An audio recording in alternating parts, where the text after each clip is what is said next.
Let's go ahead and get started. Well, welcome everyone. This is the third part in a series of 4 talking about funding strategies for Main Street communities. And this has been a collaborative effort between Washington, Oregon, Wyoming, and Colorado throughout our check-ins with coordinators, which are on a monthly basis, to try to figure out what the needs are out there for our communities and then find resources to fill those gaps. And because of Sherry and Brianne's leadership, Sherry pretty much was able to reach out to our guest speakers over the last few days and put together this 4-part series. So tremendous thanks goes to her for all of her hard work. So just a couple of other notes here. Following this session in the chat box, there's going to be a 30-minute breakout. If you have additional questions for the speakers or you want to take a deeper dive, the link to that will be posted in the chat box. So you can copy and paste it, and when this session is over, you can rejoin at that time. We strongly encourage that. And also the recordings of this session and all the materials will be sent out to your state coordinators, which will distribute them to their Main Street communities. And there has been some fabulous resources put together in the last couple of days. So for those that may not be as familiar with Zoom, if you hover over the bottom of the screen, you will see, and you guys are probably zoomed out, but I threw this in here. You can hover over the bottom of the screen. We really encourage you to post your questions in the chat during the presentation, and at the end we will have some time left to address that. So without further ado, to take away from our speakers, I'm going to do a quick bio of each of our speakers here, and then I'm going to pass the baton to Connie, who will give it to Beth, who will give it to Jonathan.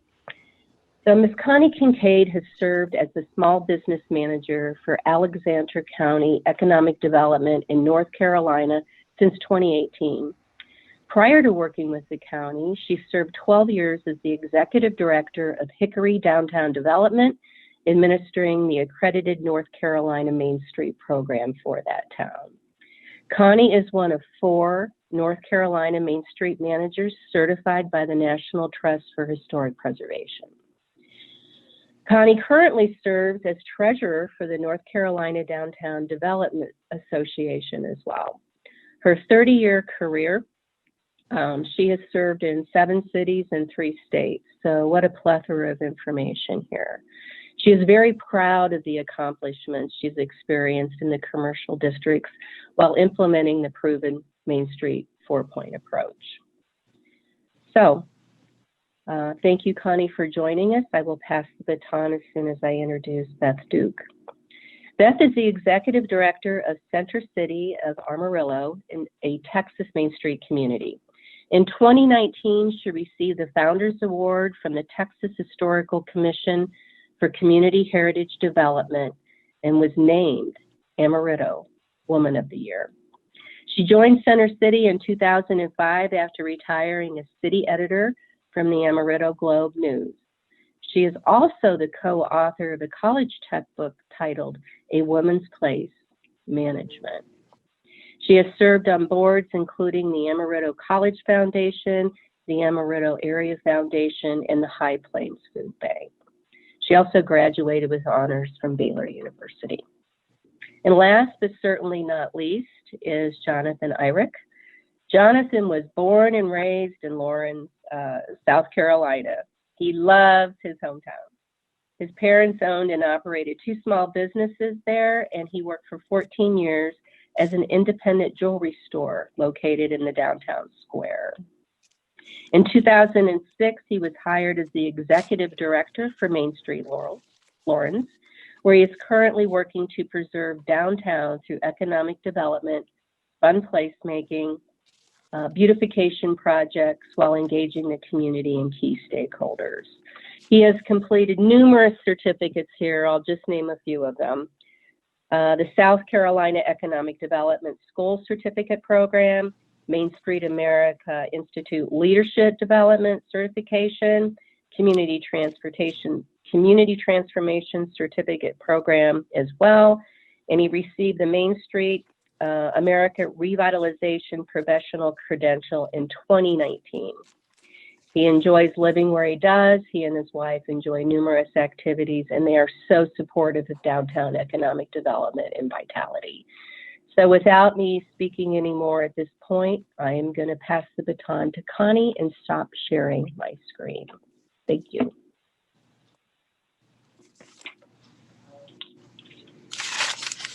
Start sharing my screen. This is the right one.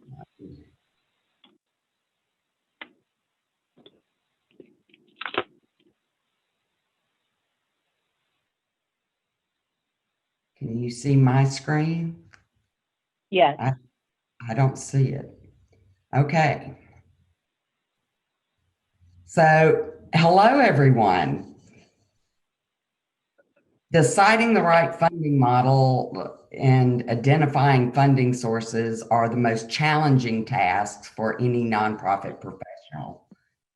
The second most challenging task is educating a nonprofit board of directors.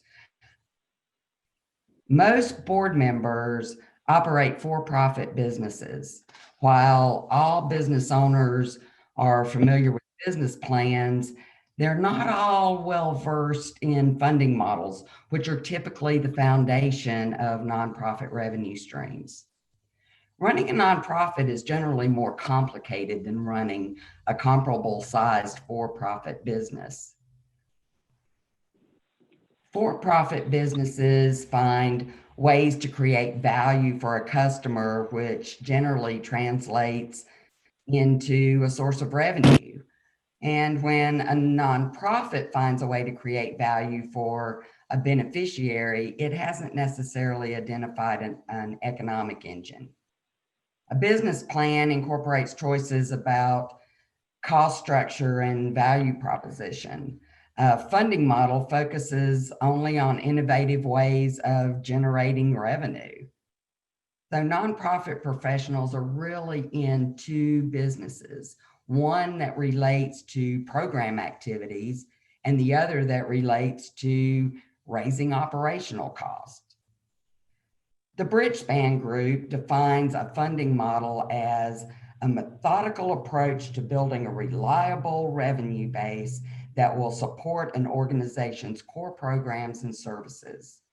Yet we all know that if a nonprofit is unable to keep the doors open, they're unable to provide the services and the programming. So different types of nonprofits are suited for different funding models, and it depends on your mission and your programs and what you're legally allowed to do under the Internal Revenue Code.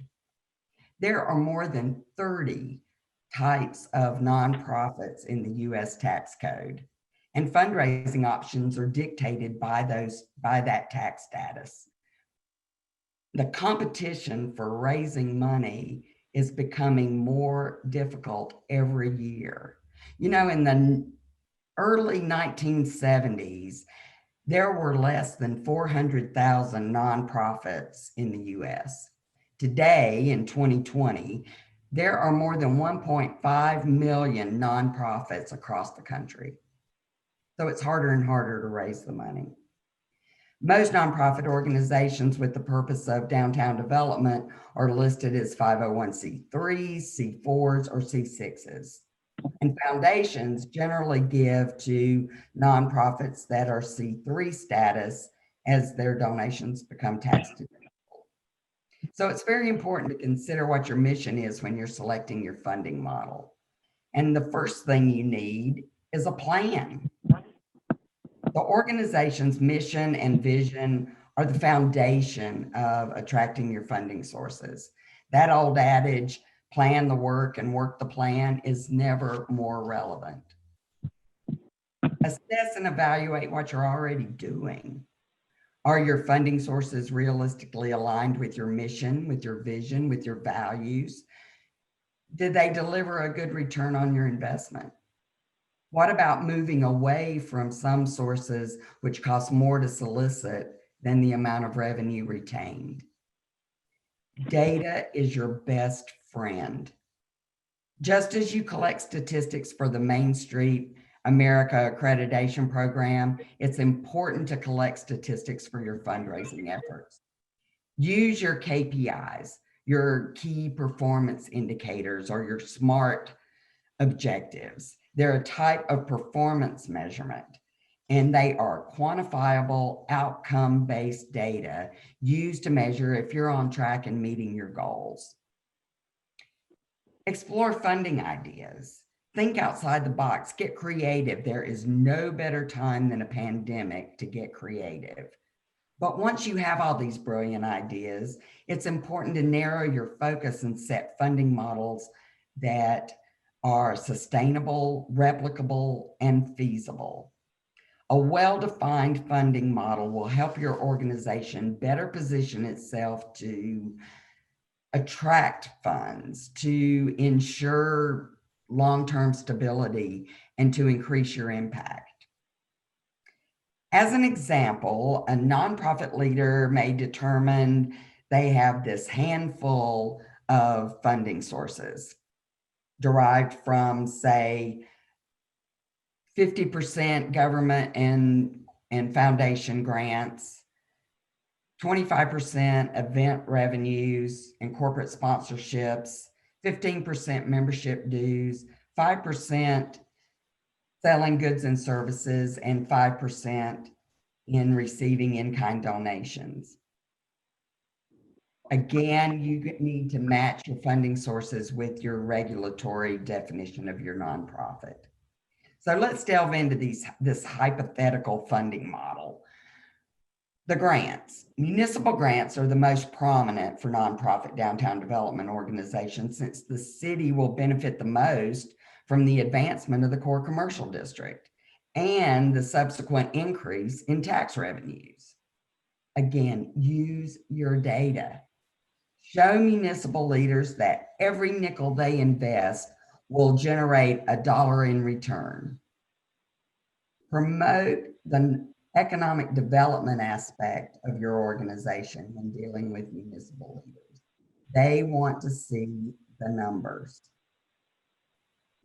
Search for grants that are appropriate to your organization. Now, many foundation grants will cover programming expenses, but not operational costs. Some government grants will cover a percentage of operational costs based on the services provided, such as administering the Main Street program for the city. And most grants come with specific conditions attached that define how you can spend the money. You must determine if these specific conditions are appropriate for your organization. So 25% events. Events are extremely popular with downtown organizations, since events raise the organization's visibility and the city's brand. Plus, events are, after all, a component of the Main Street 4-point approach. So event revenues include corporate sponsorships. Corporations are usually positive about partnering on projects that will improve their philanthropic image or work toward promoting them as more socially responsible. So look for corporate foundations with missions that align with your nonprofit or one of your specific visions. Corporate support comes in many forms. Philanthropic, no strings attached donation, that's my personal favorite. Event sponsorship, cause marketing, pro bono work where professionals offer their expertise and services free of charge. There's matching gifts. Paid release is also really great because an employee is paid to come and volunteer in your nonprofit during regular work hours. There's in-kind gifts, and there's checkout campaigns. Now, the remaining 25% of this funding model is comprised of a variety of sources. Membership fees are effective if your nonprofit can offer exclusive programs or benefits to members. Selling goods and services may prove to be very beneficial yet it's subject to many regulations by the IRS. Earned income must relate to your primary purpose, or it can be taxed as unrelated business income. Be careful of that. In-kind donations are valuable, a really valuable source of support. Donated items range from someone delivering a speech for free to someone building a website at no cost. You get the services or the product without making the expenditure.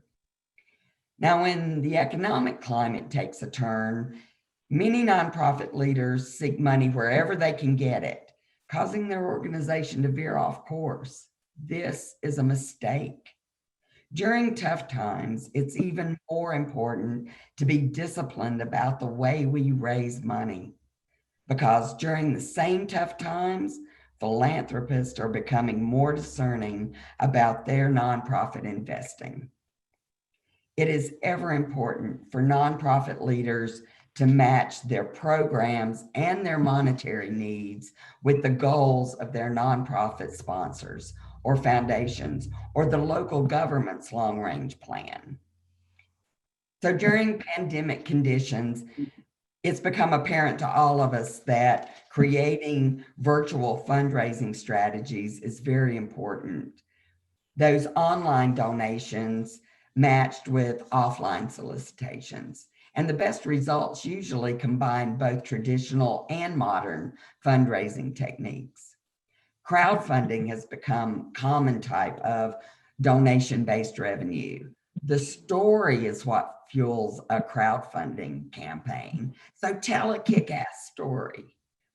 Peer-to-peer fundraising remains very effective because it builds those relationships and uses an existing donor base as well as targeting new donors. Email marketing is cost-effective because it's generally free. Direct mail is still effective for certain donor segments, and it provides a platform for more in-depth information to be shared with donors, information that you can't really share in a text or a tweet or anywhere on social media. Virtual programming linked to a PayPal account has become extremely popular. Educational workshops, theatrical productions, museum exhibits, and in our community, Auxiliary is doing an online cake auction to support a cause. So there are many ways to virtually raise funds. Now, once your funding is received, thank your donors. Focus on the impact the contribution made, not the money. Build a relationship based on making a difference together. And it's important to include how they made it happen. Your support enabled us to provide 20 hand sanitizing stations throughout our downtown. And if they're repeat donors, change your template. These are smart people. They're going to notice if you send the same note on the 10th donation that you sent the first time they wrote you a check. And send it quickly, within 24 hours, at least within a week. And don't let their bank statement be the only indication that their donation was received. You may think that you have better things to do, yet there is nothing more important than a nonprofit organization sending a note of appreciation to a repeat donor. It may mean the difference in whether or not you receive funds from them again.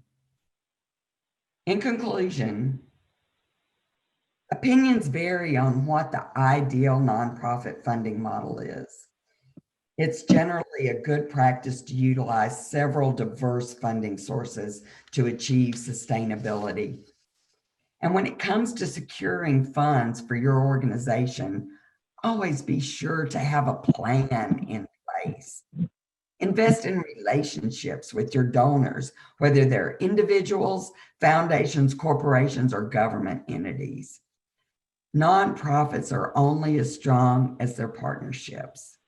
And with the right funding model, you can deliver your nonprofit mission and sustain your program. Thank you.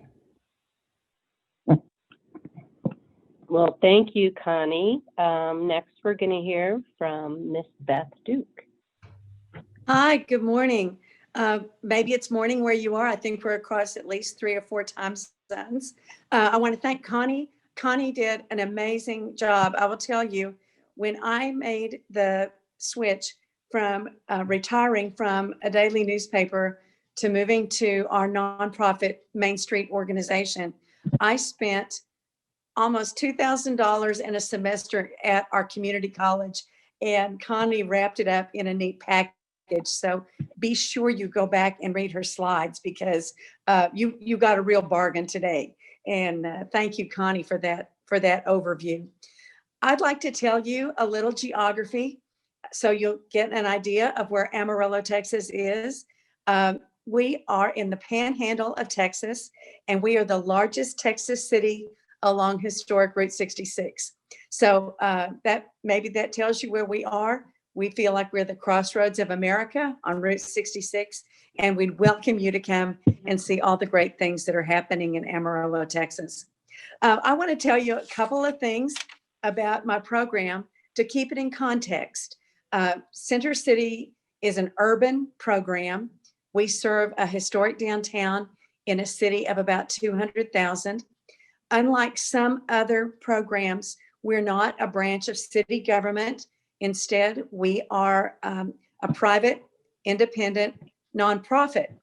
Connie told you there's many kinds of nonprofits.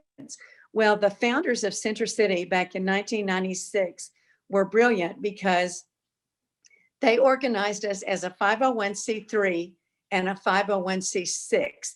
A 501c3 is considered more of the traditional educational charitable nonprofit. A 501c6 is usually more of a trade or a membership organization, much like a chamber of commerce would be. So the great thing is, when I talk to people, I tell people we are a nonprofit and we are happy to take your gift any way you want to give it. We will figure it out. And it's just important to go back to your chartering documents and know how your group was chartered. I know some Main Street groups that are part of city or county government. They've been very successful in establishing a Friends of Main Street or an association of Main Street that can be a nonprofit as a way to bring in some of those charitable dollars or apply for grants that maybe a municipality or a county cannot apply for. So if you are lucky enough, like us, to be a private nonprofit, I'm going to tell you some creative things we did during this pandemic, and maybe you'll gain an idea from those for this year or the next. One thing that we are doing right now, starting Monday, is we are part of a community foundation called Amarillo Area Foundation. And this is a community foundation that took the idea of Giving Tuesday and ran with it. This is so exciting. This is our 5th year. You know, if you're in Main Street, you know about Black Friday, and you know about Small Business Saturday, because that's what's happening in your town square with your retailers. Well, out of that also grew Giving Tuesday. And Giving Tuesday is the idea that after Black Friday, after Small Business Saturday, let's turn our eyes to those in need and the philanthropic community with Giving Tuesday. Well, Panhandle and Texas, you know, we like things big. So we decided to go together with an effort called the Panhandle Gives. This expands Giving Tuesday to a full week. It starts on Monday, ends December 1st. We decided people were too busy on the Tuesday before Thanksgiving to make that a one-shot deal. So we've made it a whole week. And Giving Tuesday is a community-wide effort where the Community Foundation raises corporate sponsorships, and they have raised about $2.5 million. Those funds will be matching funds for those nonprofit organizations who are part of Panhandle Gives. We had to apply. We had to go through training, meet certain deadlines. It is an online donor program.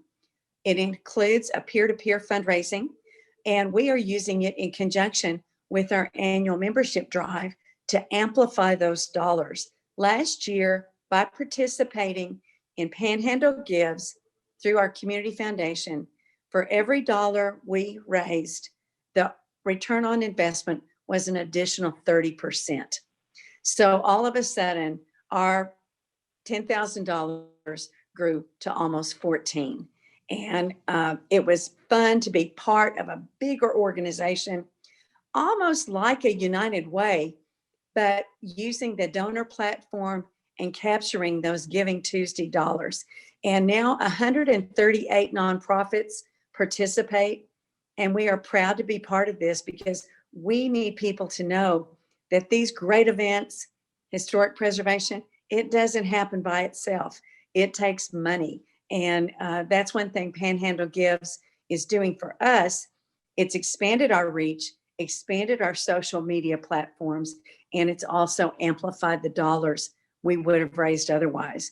And we coordinated with our membership campaign to encourage our great donors. If you're going to renew anyhow, please renew during this week, because who doesn't love a 30% return? So we are very excited about this, and I'll be glad to share that. I know my email will be in the materials you receive. Another fun thing that happened in Amarillo, we have a very strong Amarillo Economic Development Corporation. In Texas, under Texas law, there are very strict laws about how our Economic Development Corporation can use its money. And that's right and good because it's all coming from sales tax.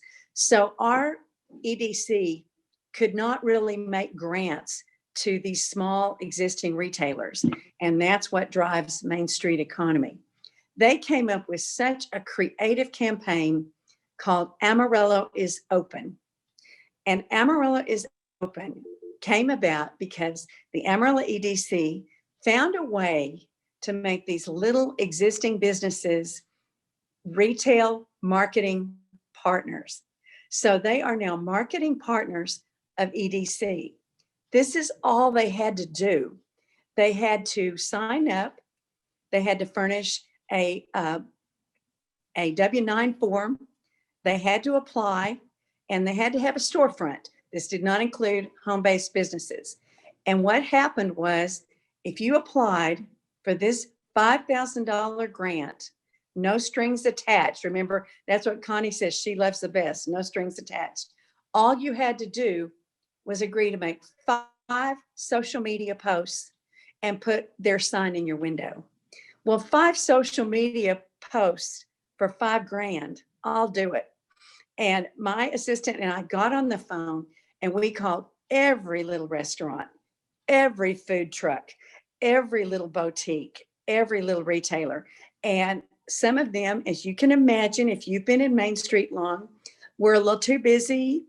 It was too hard. And I got on the phone with one. He's been my friend a long time. And he's known because he was a contestant on Man vs. Food on Food Network for the best chicken fried steak in our town. And he just didn't think he had time to do this. And I said, now, Tim, you have to do this. This is $5,000. And he said, well, Beth, I don't have a printer. And that's when I got Texas tough. And I said, now, Tim, honey, I have gone to Kinko's for a lot less than $5,000. You need to get your butt down to Kinko's right now and say you'll make 5 social media posts and you need to get that $5,000. And so I know he's grumbling and he hung up, but a month later he called me and he said, thank you for being so pushy. I think he used a different word, but thank you for being so pushy, because he said, I was able to make 2 mortgage payments on my restaurant. And now I just have 1 more and it's mine. Well, don't you think that chicken fried steak is going to taste even more delicious? So for every 15 or 20 minute phone call, they got $5,000. And I know I brought at least $70,000 into my downtown, all because our Amarillo EDC figured out a way to make them marketing partners to show that Amarillo is open. So that's a feel-good story. The other thing we did this year in our membership drive, which we do every year, we raise about $55,000 through that, and we're very proud of that. But one thing we did this year, because it is the pandemic year, we went back to 1996 when we started our Center City and started our facade grant program. Our facade grant program is a matching grant, and we do encourage people to be members of Center City when they apply. But over the years, some kind of forget that we were helpful in giving them a beautiful new storefront. So we combed that whole list. We've given out more than $1 million since '96. So we combed that entire list, and I wrote them a very sweet Southern Magnolia letter that said, "We are so grateful you're still helping our downtown. We know you're so grateful. We helped you with the facade grant back in 2000 something. We would love this year to have you back as a member so we can continue helping others." And we won't get them all back, but I spent less than $100 on that mail out.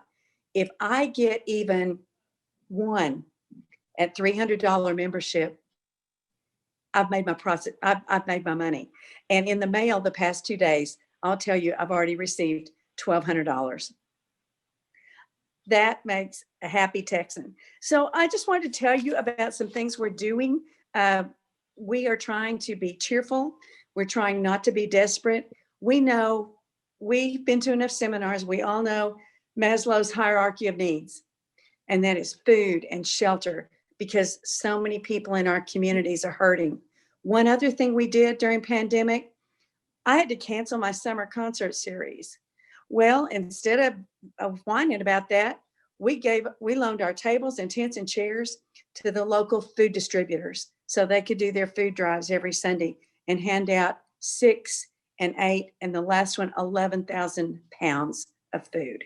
So, just be good community partners, but think about some of those hidden gems of fundraising that you could tap this year and maybe wake some people up to all the great things you're doing in your downtown. So thank you for having me today. Come to Amarillo.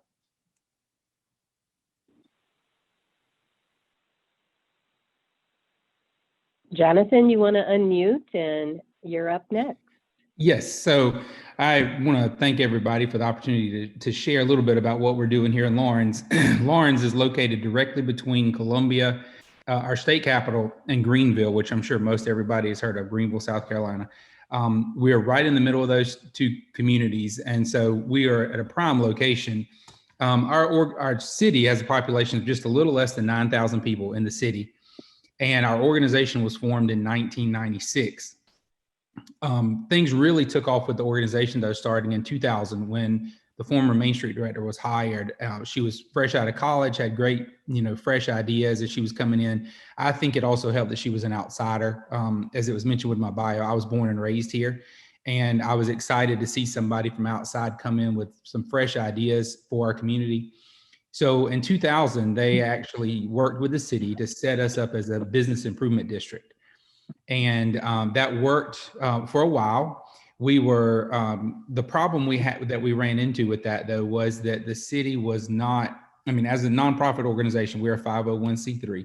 The city was not collecting that business improvement district money like they should. It was not added to the county tax notices that went out, so it was having to be done separately by the city. Main Street had to take more of a role in that, where we were actually developing the invoices, mailing them out with the city's name on them. And as the money would come into the city, they would send it back to us. But there was more and more money each year that was not being collected. And we would, again, send out second and third notices with penalties on there. And of course, the ultimate thing was that those properties could be sold for the amount past due. Well, again, the city was not willing to take that step. So when it was originally set up, the business improvement district should have been generating about $33,000 for our organization. At the time when we first started, that was a pretty good bit of money for our budget. I don't know the exact percentage that it was of the budget, but it was not covering our operating costs. So we were relying heavily on event money. We hold an event every year. We started in 2000 called Squealing on the Square. It's a barbecue festival sponsored by Kansas City Barbecue Society.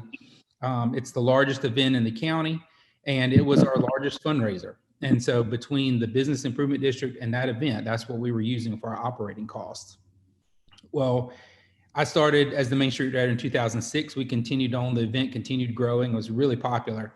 And then in 2015, we had what they called the 100-year flood hit South Carolina. And it hit it on the weekend of our barbecue festival. We didn't have event insurance, and it was completely rained out. Now, with this type of event, because it's a barbecue competition, the barbecue teams come in and they compete no matter what. They make plans for working in heavy rain, winds, whatever. So we still had to pay out all of that money. And of course, if you do events, you know that at a certain point, you're pretty much all in with the event. You've pretty much paid out all your marketing. There's not really much you don't have to pay. And both days were completely rained out. Saturday, we sped up the process for the judging of the barbecue team so that we could get the awards done and get them out of town so that we could get them safely home, because there was a lot of flooding across the state. So thankfully, a lot of our, the folks that we owed money to for vendors and what have you were local. They worked with us to be able to pay those bills throughout the rest of the year. And we went to the city and we were like, look, you know, we are now losing about $12,000 a year out of this 33 that you're supposed to be collecting. We had the rain out of this event, and we did try to follow it up a few weeks later with what we called Squeaking on the Square, because we were squeaking by for that year. And it was just a mini festival, you know, just really to make the community feel good. And so we approached the city and we were like, you know, we serve as a nonprofit, 501c3, totally separate from the city. We serve, you know, we offer a really good service to the city. And so we talked about what other types of funding could we come up with. So the city decided in 2015 to put a fee, a $20 fee on each parcel of property within the city limits. The current administration at the time said, look, we believe fully in what Main Street's doing for downtown. We believe that downtown is the heart of our community, and how the downtown goes is how the rest of our city is going to go. So it's, you know, it's really important that the program be here, because you're offering things that the city can't do on the budget and the staff that we have. You're really feeling a need for us. So, you know, everybody was a little bit apprehensive about it. Council passed it unanimously. There was no objections at the council level. And so we expected to get, you know, all the negativity and the negative phone calls.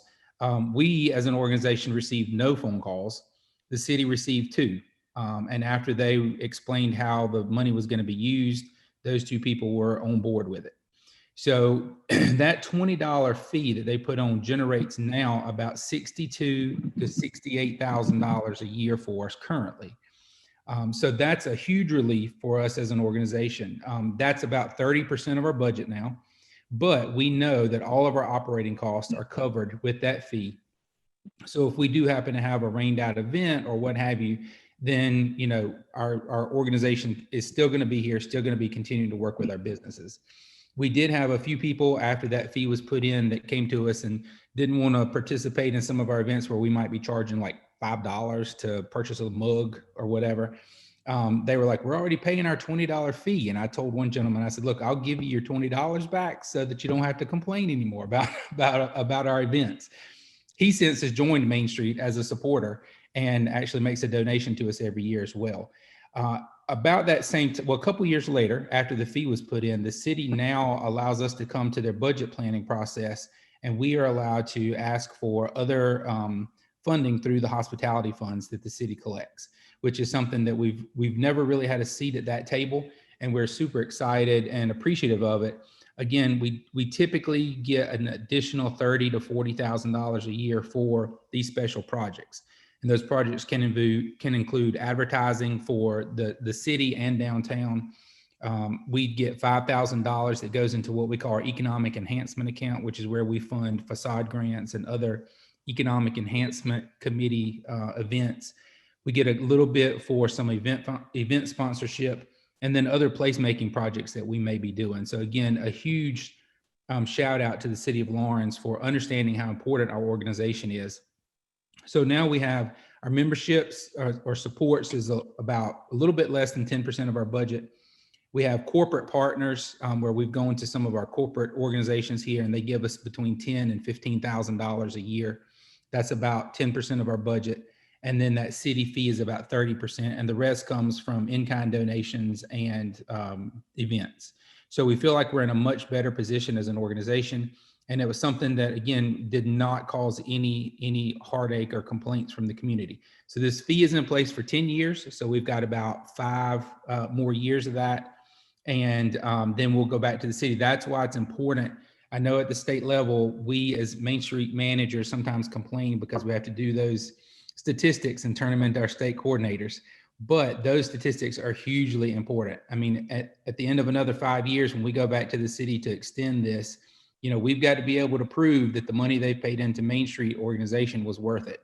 And that's where those statistics come in. So I encourage Main Street managers to continue doing those statistics as best you can and use those in all the different ways that we've talked about today.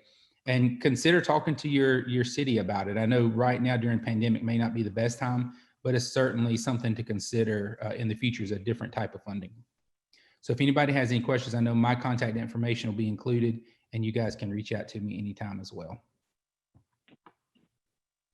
Well, excellent, all three of you. I'm looking at the clock. Kayla, we have about 2 minutes for questions. I think you're monitoring the chat box from the questions that may have come in through the group. Do you have any? I can't. Actually, yeah, we don't have any questions yet, but if anybody has anything, feel free to either use the chat function or there is a Q&A option as well. Well, I actually have learned a lot listening to the three speakers. Connie, I really appreciated your SMART slide. I may replicate and duplicate that as Main Street communities do. I do think metrics sometimes is one of the hardest things for our communities to wrap their head around, if it has to do with things that pull on the heartstrings, or if it's activities and things that really garner community support. We often report here in Colorado on dollars raised and number of attendees, but different ways to do that. So if we have time, let me see, I had quite a few questions down here. If Kayla doesn't And I have would say too, I thank Connie for that slide because donors love data. We do a pop-up Amarillo Community Market, and this is so low tech, anybody can do it. We got one of those counters that you use with your thumb, and we held it as everyone came in the gate. Our last community pop-up market in the middle of this pandemic, October 10th, we had 1,500 guests. Well, when you say that, you know, they think, okay, yeah, you had 60 vendors, whatever. But when you say 1,500 guests, it shows your community support.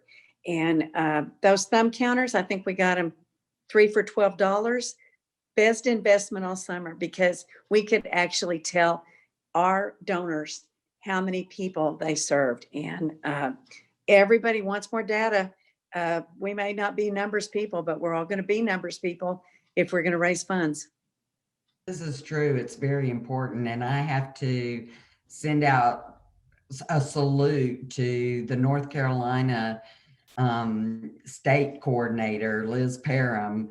She will drill in the importance of statistics to you, and it really makes your work much more valuable and credible, and it lays a foundation for you to build your story and the reason why you need additional funding.